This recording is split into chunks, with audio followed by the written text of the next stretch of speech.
Obamacare. Introduction. For many years in America, citizens, more so the lower class, felt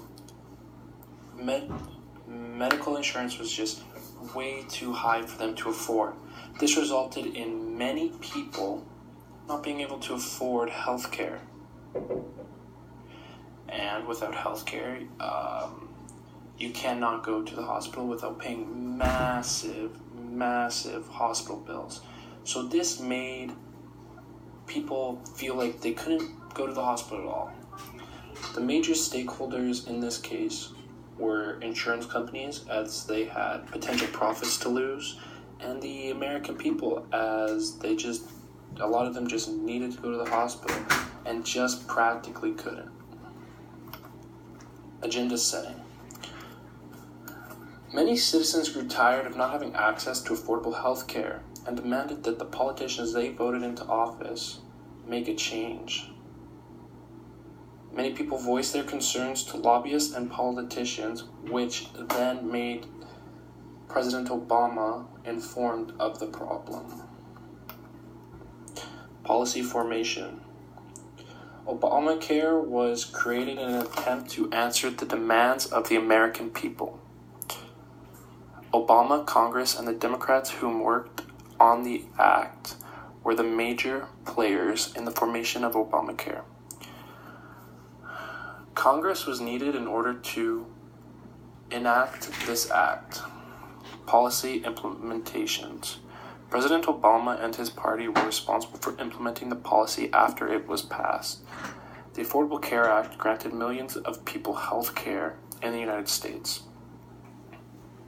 In fact, the number of people without coverage went from 17% down to 11% in just 2 years. Policy evaluation. The Affordable Care Act was very effective in giving people health care and solving the problem that many could not get health care. Many Americans finally rejoiced as they were finally able to go to the hospital without paying massive hospital bills. For the first time ever, they felt as if in a case where a medical emergency were to arise, they would not be in deathly debt. For once, they could go to the hospital without worrying about their livelihood afterwards. The Affordable Care Act was a perfect example of true reform for healthcare. Conclusions. All policies in government are hard to pass. Many voters and politicians will vote in favor of their party, whether the policy would be beneficial for the American people in whole or not. For example, President Trump destroyed the Affordable Care Act simply because he and his voters simply just wanted to do it. He had no replacement, and if anything, it just felt as if it was a vindictive response to being quote-unquote roasted at a press dinner at the White House. Since destroying the Affordable Care Act, President Trump has not